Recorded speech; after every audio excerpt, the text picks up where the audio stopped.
नमस्कार ମୁଁ ଜ୍ୟୋତି ସ୍ୱାଗତ କରୁଛି ମୋ ୟୁଟ୍ୟୁବ୍ ଚ୍ୟାନେଲ୍ ଜଗନ୍ଜ୍ୟୋତି କିଚେନ୍ ଆଣ୍ଡ ବ୍ଲଗ୍କୁ। ତାହେଲେ ଡେରି ନ କରିକି ଚାଲନ୍ତୁ ଆରମ୍ଭ କରିନେବା ଆଜିର ବ୍ଲଗ୍ଟି। ଆପଣମାନେ ମଣ୍ଡା ପିଠା ଦେଖିକି ଜାଣିସାରିବେନି କିଛି ତ ଗୋଟେ ପର୍ବ ଅଛି। କିଛି ପର୍ବ ନାହିଁ, ଆମର ମାଣ ଓଝା ହେଉଛି କାହିଁକିନା ଆମର 29 ତାରିଖ ବାହାଘର ଅଛି। ଆଉ ଆପଣମାନେ ସମସ୍ତେ ଜାଣିଥିବେ ଝିଅ ବାହାଘର ଆଗରୁ ମାଣ ଓଝା ହୁଏ। ଆଉ ଏଇଟା ମାଘ ମାସ ଚାଲିଥିଲା, ସେଥିପାଇଁ ଆମର ମାଣଟା ଉଝେଇ ଦେଲୁ। ଯଦି ମାଣ ନ ଉଝା ହୁଏ ତାହେଲେ ତା ଶ୍ୱଶୁର ଘରକୁ ତାକୁ ପୁଣି ଆଣିକି ମାଣ ଉଝିବାକୁ ପଡ଼ିବ, ସେଥିପାଇଁ ଆମର ମାଣଟା ଉଝେଇ ଦେଲୁ। ଦେଖନ୍ତୁ କେତେ ସୁନ୍ଦର ଚିତା ପଡ଼ିଛି, ଆଉ ଚିତା ମୋ ନଣନ୍ଦ ପକେଇଛନ୍ତି। ଆଉ ଦେଇକି ଦେଖନ୍ତୁ ସେ ତାଙ୍କର ଗାଧୋଇ ପାଧିକି ଚଉଁରା ପୂଜା କରିନେଲେଣି। ଦେଇ ଚଉଁରା ପୂଜା କରିକି ଆସିବା ଭିତରେ ମୁଁ ମୋର ଠାକୁରଙ୍କୁ ସବୁ ଫୁଲରେ ସଜେଇ ଦେଇଛି। ଦେଖନ୍ତୁ ମା ଲକ୍ଷ୍ମୀ ଆମର କେତେ ସୁନ୍ଦର ଦେଖାଯାଉଛନ୍ତି। ଆଉ ବାକି ଫଟୋ ବି ସବୁ ଅଛି, ମୁଁ ଦେଖାଉଛି। ଦେଖନ୍ତୁ ପ୍ରଥମ ଥର ପାଇଁ ଆପଣମାନେ ମୋ ଠାକୁର ଘର ଦେଖନ୍ତୁ। ଆଉ ଏଠି ଦେଖାଉଛି, ଦେଖନ୍ତୁ ଏଠି ଲକ୍ଷ୍ମୀ ଗଣେଶ ମୂର୍ତ୍ତି, ଧାନର ଏଠି ଲକ୍ଷ୍ମୀ ମାଙ୍କ ମୂର୍ତ୍ତି, ତାରିଣୀ ମାଙ୍କ ମୂର୍ତ୍ତି, ଆଉ ଏଠି ସାଇବାବାଙ୍କର। ସରସ୍ୱତୀ ପୂଜା ଦିନ ଛୁଆଙ୍କ ବହି ଖାତା ଏଠି ପୂଜା ହେଇଥିଲା। ତାପରେ ଏଠି ଦେଖନ୍ତୁ ସାଇବାବା, ଏଇଟା ଶିରଡିରୁ ଆସିଥିଲା, ଇଏ ଆଣିଥିଲେ। ଆଉ ଏଇ ଯେଉଁ ପିତ୍ତଳ ମୂର୍ତ୍ତି ଦେଖୁଛନ୍ତି ଏଇଟା ବି ଇଏ ବନେଇଥିଲେ। ଦେଖନ୍ତୁ କେତେ ସୁନ୍ଦର ଦେଖାଯାଉଛି। ଏସବୁ କଥାରେ ଇଏ ପୁରା ପରିପୂର୍ଣ୍ଣ। ଆପଣମାନେ ଦେଖିପାରିଲେ ସେଠି ତ ମୋ ଠାକୁର ଘର ଦେଖନ୍ତି, ଏଠି ମୋ ଠାକୁର ଘର ଦେଖନ୍ତୁ, ଆଉ କେତେ ସୁନ୍ଦର ଦେଖାଯାଉଛନ୍ତି। ତାପରେ ଦେଖନ୍ତୁ ମୁଁ ଠାକୁର ଘରୁ ପଳେଇ ଆସିଲି। ଦେଇ ତାଙ୍କର ସବୁ ପୂଜା ସାରିନେଲେ। ଆସିଲା ବେଳକୁ ଝିଅ ତାଙ୍କର ସକାଳର ଭଜା ଭାଜି ଦେଲେଣି। ଆଉ ବୋଉ ଦେଇ ତାଙ୍କର ବସିକି ପରିବା କାଟୁଥିଲେ, ମୁଁ ବି ଯାଇ ତାଙ୍କ ଘରେ ବସି ପଡ଼ିଲି।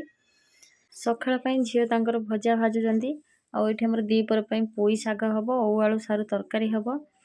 ଆଉ ଆମେ ଆମର ଏଠି ସବୁ ସମସ୍ତେ ବସି ପଡ଼ିଛୁ। ବାରିପଟରେ ଦେଖିପାରୁଥିବେ କେତେ ମଜା ଲାଗୁଛି ଥଣ୍ଡା ଥଣ୍ଡା ହାୱାରେ। ଆଉ ଆମ ପପୁଲି ତାର କ୍ୟାମେରାମ୍ୟାନ୍ ହେଇଯାଇଛି। ମୁଁ ତାକୁ ଶିଖେଇ ଦେଉଛି କାହିଁକିନା ଆଗକୁ ବହୁତ କାମ ଅଛି, ମୁଁ ବ୍ୟସ୍ତ ରହିବି, ସେ ତାର ମୋତେ ଭିଡ଼ିଓ କରିବ। ତା ଭିତରେ ମୁଁ ଘରକୁ ଆସିଲା ଭିତରେ ସେ ଆମ ପପୁଲୁ ସେ ତାଙ୍କର ଗଡ଼ରେଜଟାକୁ ଭିତରେ ପୁରଉଥିଲେ, କାହିଁକିନା ଆପଣମାନେ ଦେଖିଥିବେ ଆମ ହଲ୍ରେ ଥିଲା। ତାକୁ ନେଇ ଆସିକି କଭର୍ କରୁଥିଲେ। ମୁଁ କହିଲି କଭର୍ କରନି, ଗଲାବେଳକୁ କଭର୍ କରିନେବା। ଆଉ ମୋ ପୁଅ ପଳେଇ ଆସିଲା, ସେ କହୁଛି ସେ ଥାକରେ ବସିବ। ମୁଁ ବି ତାକୁ ବସେଇ ଦେଲି, ସେ କେତେ ଖୁସି ହେଉଛି ଦେଖନ୍ତୁ। ଆଉ ଏଠି ବି ଦେଖନ୍ତୁ ଚୁଡ଼ି ରଖିବା ପାଇଁ ବହୁତ ସୁବିଧା ଅଛି। ଗଡ଼ରେଜରେ ଲାଇଟ୍ ବି ଅଛି। ଆଉ 16,000 ଟଙ୍କା ନେଇଛି, ବହୁତ ବଢ଼ିଆ ଫ୍ୟାସିଲିଟି ଅଛି। ଡ୍ର ତ ସବୁ ବହୁତ ବଢ଼ିଆ ସିଷ୍ଟମ୍ ଅଛି। ଆଉ ମୋତେ ଏଇଟା ବହୁତ ବଢ଼ିଆ ଲାଗିଲା। ଆପଣମାନେ ଦେଖିପାରୁଥିବେ କେତେ ଲକ୍ ଅଛି ଭିତରେ। 16,000 ଟଙ୍କା କହିଲା, 15,000 ଟଙ୍କା ନେଲା। 15,000 ଟଙ୍କାରେ ତ ବହୁତ ବଢ଼ିଆ ହେଇଛି, ବହୁତ ଭଲ ସିଷ୍ଟମ୍ ବି ଅଛି। ଚିକୁଲୁ ବାବା କହୁଛନ୍ତି ମୁଁ ଖାଲି ତା ଭିତରେ ପଶିବି, ମାନେ ବାହାରକୁ ବାହାରିବି ନା। ତା ବାବା ତାଙ୍କର ଧରିକି ଠିଆ ହେଲେ, ମୁଁ ଚାଲିଲି ରୋଷେଇ ପାଖକୁ। ରୋଷେଇରେ ଦେଖନ୍ତୁ କଢ଼େଇ ବସେଇକି ତେଲ ପକେଇ ନେଇଛି। ଯେମିତି କହିଥିଲି ସାରୁ ଆଳୁ ତରକାରୀ କରିବି ଓଉ ପକେଇକି, ସେଥିପାଇଁ ଦେଖନ୍ତୁ କଢ଼େଇ ବସେଇକି ସେଥିରେ କିଛି ତେଲ ପକେଇ ନେଇଛି। ତାପରେ ସାରୁ ଆଳୁକୁ ଧୋଇକି ସେଥିରେ ଯୋଗାଡ଼ି ଦେଇଛି। ଏବେ ସ୍ୱାଦ ଅନୁସାରେ ଲୁଣ ହଳଦୀ ପକେଇ ନେଉଛି। ଲୁଣ ହଳଦୀ ପକେଇକି 1-2 ମିନିଟ୍ ପାଇଁ ଭଲ ଭାବରେ ମିଶାଇ ନେବି। ଦେଖନ୍ତୁ ସାରୁର ପୁରା ଲାଳଟା ଭଲ ଭାବରେ ମରିଗଲାଣି। ଏବେ ମୁଁ ସେଥିରେ ଗରମ ପାଣି ବସେଇଥିଲି ସେପଟରେ ଭାତ ପାଇଁ, ମୁଁ ସେ ପାଣିରୁ କିଛି କାଢ଼ିକି ଦେଇ ଦେଉଛି। ତାପରେ ଏଠି ମୁଁ ଚଲେଇ ଦେଲି, ସିଝିଗଲେ ଓଉ ପକେଇବି। ରୋଷେଇ ବସେଇ ଦେଇ ପଳେଇ ଆସିଲି, ଝିଅ ତାଙ୍କର କରିବା। ଆମେ ଆସିକି ଏପଟର ପିଠା ପାଇଁ ପୋଡ଼ ଭାଙ୍ଗିକି କୁରାକୁରି କରିନେଲୁ, କାହିଁକିନା ବେଣୁସୁ କାମ ସାରିବାକୁ ପଡ଼ିବ। ବାଡ଼ିପଟ ଅନ୍ଧାର ହେଇଯାଉଛି, ସେଥିପାଇଁ ଭାବିଲୁ ଦ୍ୱିପହର ଭିତରେ ଆମର କାମ ସାରି ନେବୁ।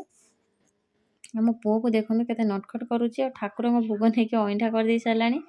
ମୁଁ କହିଲା ବେଳକୁ ତା ମାମା କହୁଛି ସେ ଖାଉ। ମୁଁ କହିଲି ଠାକୁର ଭୋଗ ଆଉ ସେ ଖାଇବ କେମିତି, ଏମିତି କଥାବାର୍ତ୍ତା ଚାଲିଛି। ଆଉ ସିଏ ଦେଖନ୍ତୁ ଭାରି ବଦମାସି କରୁଛି ଗାଁକୁ ଆସିକି। ଏବେ ସବୁଦିନ ଖାଲି କହୁଛି ବାହାରେ ବୁଲିବ। ଆଉ ତାକୁ ଗାଁକୁ ଆସିଲା ପରେ ବି ଥଣ୍ଡା ଜ୍ୱର ହେଇଯାଇଛି। ମୋ ପୁଅ ଝଡ଼ି ପଡ଼ିଲାଣି, କିଛି ବି ଖାଉନି, କିଛି ବି ଭଲ ଲାଗୁନି। କାହିଁକିନା ଛୁଆ ଖାଇଲେ ସୁସ୍ଥ ରହିଲେ ମାଆମାନଙ୍କ ମନ ଭଲ ରୁହେ। ଆଉ ମୋ ପୁଅ ଦୁଇଟା ଯାକ କିଛି ବି କରୁନି, ନା ଖାଉଛି ନା ସୁସ୍ଥ ଅଛି, ଖାଲି କହୁଛି ମୁଁ ବୁଲିବ ଥଣ୍ଡା ହାୱାରେ। ପଇଡ଼ ପୁରା ସରିଗଲା। ଏବେ ଆମର ଦେଇ ତାଙ୍କର ଗୁଡ଼ ଛେଚୁଛନ୍ତି। ତାପରେ ମୁଁ ପଳେଇ ଆସିଲି ଚୁଲି ଲଗାଇବା ପାଇଁ। ଚୁଲି ଲଗେଇକି ପିଠାଟା କରିନେବୁ। ଏବେ 4ଟା କି 4:30 ପାଖାପାଖି ହେଇଗଲାଣି। ଖରା ଟିକେ ପଡ଼ିଛି, ଦେଖିପାରୁଥିବେ ଗଛ ଆମର ଫାଙ୍କରେ। ଆଉ ବାହାରେ ରୋଷେଇ କରିବାରେ ମଜା ଅଲଗା, କାହିଁକିନା ଚାରିପଟରୁ ମୋତେ ବହୁତ ଫାଙ୍କା ଫାଙ୍କା ଲାଗେ, ଭଲ ଲାଗେ। ଆଉ ଘର ଭିତରେ ମୁଁ ତ ବିଲକୁଲ କରେନି ଗ୍ୟାସ୍ରେ। ତାପରେ ଦେଖନ୍ତୁ କୋରିକି ରଖିଥିବା ପଇଡ଼କୁ ଦେଇ କଢ଼େଇରେ ପକେଇଦେଲେ। କଢ଼େଇରେ ପକେଇକି ତାକୁ ଏବେ ତାଙ୍କର ଚଲାଉଛନ୍ତି। ଟିକେ ସମୟ ପରେ 1-2 ମିନିଟ୍ ପରେ ଛେଚିକି ରଖିଥିବା ଆମେ ଗୁଡ଼ ପକେଇଦେଲୁ। ଆଉ ଦୁଇ ଯା ପୁରା କାମରେ ଲାଗି ପଡ଼ୁଛୁ। ମୁଁ କହିଲି ପାଖ ପୁରା ଖରିକି ଦେଲେ ସଫା ହେଇଯିବ, ଆଉ ଭଲ ଦେଖାଯିବ।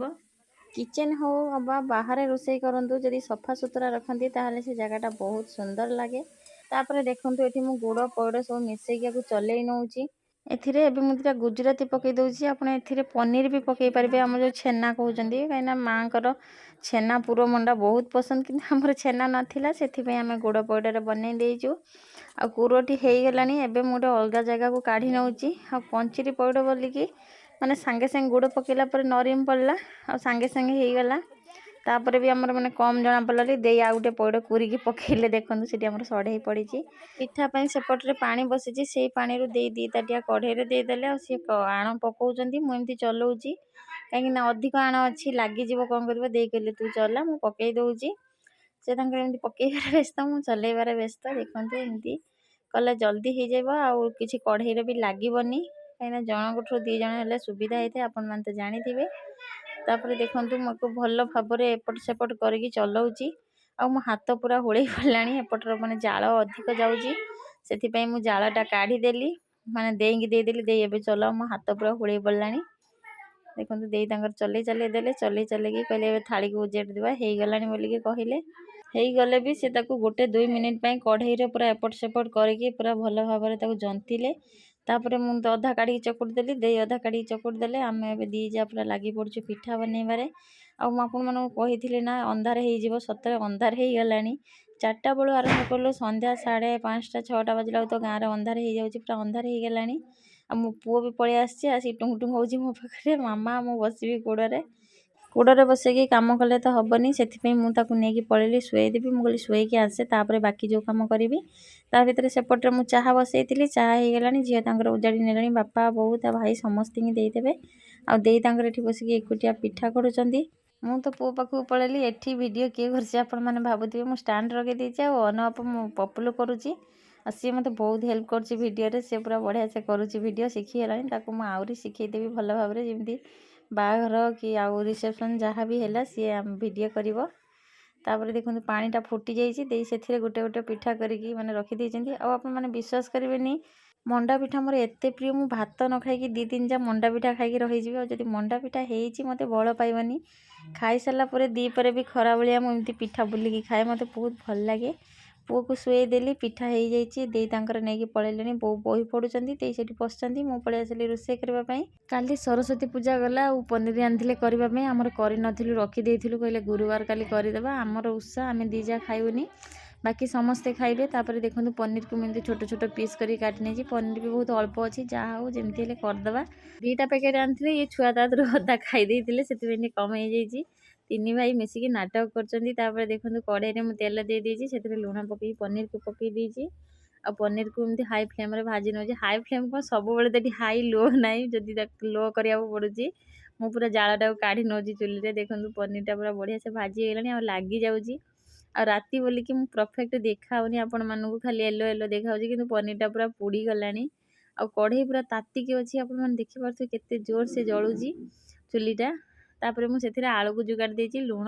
हल्दी पकई दौची आउ तेल पकई नथी तेल भी पकईदेली पकईकी आलू को एबे भाजी नेबी आलू आमर हो गला आलू को आम गोटे जगह को काढ़ी नवा तापर एबे मुझे अदा रसुण आउ टमाटो ग्राइंडिंग करके दे दौची पियाज पकईनी सबको मसला को एमती ग्राइंडिंग कर नहीं तापर देखो ए हलदी लुण तेल लंका गुंड मुझे पकईनी मो पुओ काट सारा पकेबे आपण मैंने तो जानी तापर मुझे किसी ग्रीन मटर पकईदेली एबे मो को भल भाव कषि नेबी मोर ये पनीर मसला ना से मुझे खाली कर पनीर मसला थी आप पकई ने 5 मिनिट कषिला मो पुओ टे काढ़ी नहीं से लंका गुंड पकई नौ कहीं आलू को टे भाजी थे आ 5 मिनिट कषिला माने ऑटोमेटिक पूरा बढ़िया से सीझीज मुझे किसी अल्प पानी दे दूसरी कवर करके 2-3 मिनिट छाड़ी दूसरी 2-3 मिनिट भीतर देखो तरकारी फुटुची माने चुली रे बिल्कुल जाल नहीं खाली निआर केते बढ़िया से फुटुची तरकारी हो जाइए मुझे गोटे जगह को उजाड़ी नहीं कलर देखो केते सुंदर आसूची तापर मु घर को पलि आसली एठी दे बसचंती बो तांकर बही पढुचंती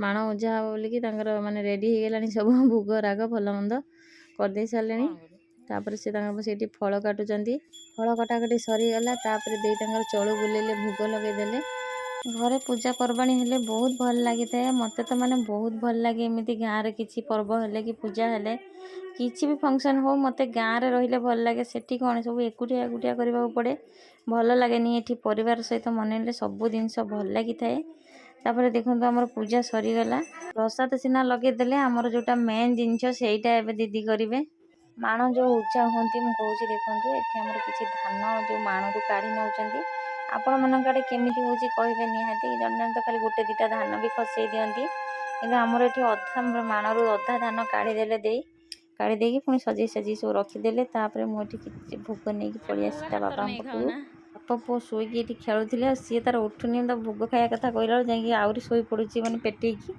ତାକୁ ସବୁ କହିବ ଖାଇବା କଥା କହିବନି। ତାପରେ ତା ବାବା ମୋ ଉପାସ ଭାଙ୍ଗିଲେ। ସକାଳୁ ମୁଁ କିଛି ବି ଖାଇନି ଆଉ ଏବେ ତା ବାବାଙ୍କ ହାତରୁ ଟିକେ ଭୋଗ ଖାଇକି ମାନେ ମୋ ଉପାସଟା ଭାଙ୍ଗିଲି।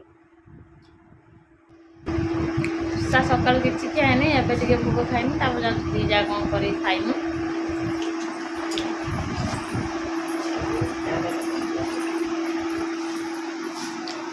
ସୁନ୍ଦର ଦେଖାଯାଉଛି ଗଡ୍ରେଜଟା।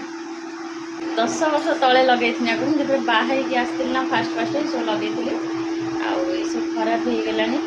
ୟାରି ଭିତରେ କେତେବେଳେ ଦେଖିକି କଲର୍ ହେବ ଏଇସବୁ କାହିଁକିନା ଆଗକୁ ତ ବାହାଘର ଅଛି 10-15 ଦିନ ରହିଲା ଦେଖିବା କ'ଣ କେମିତି ହେଉଛି କ'ଣ ନାହିଁ। ଏବେ ମୁଁ କିଚେନକୁ ପଳେଇ ଆସିଛି। ଆସିଲା ପରେ ଦେଖନ୍ତୁ ଦେଇ ତାଙ୍କର ଏଠି ଭୋଗ ପିଠା କାଢ଼ିକି ଗୋଟେ ତାଟିଆରେ ରଖୁଥିଲେ। ମୁଁ କହିଲି ଟିକେ ଭିଡ଼ିଓ ବନେଇଦେବା ତାଙ୍କୁ କହିଲି ଟିକେ ସଜେଇକି ରଖ ଆଉ ସେ କେତେ ବଢ଼ିଆ ସେ ସଜେଇଛନ୍ତି ଦେଖନ୍ତୁ। ସିଏ ତାଙ୍କର ନେଇକି ଯେଉଁ ପିଠା ଆମର ବଣ୍ଟା ବଣ୍ଟି କରିବା କଥା ଯାହା ଦାଣ୍ଡିରେ ବାଣ୍ଟି ଦେଲେ ଆଉ ତାଙ୍କର ସେପଟରେ ଖିଆପିଆ କଲେଣି। ଆମେ ଆମର ଦି ଯା ଏଠି ବସିକି ଖାଉଛୁ କାହିଁକିନା ସକାଳୁ ଖିଆ ହେଇନାହିଁ।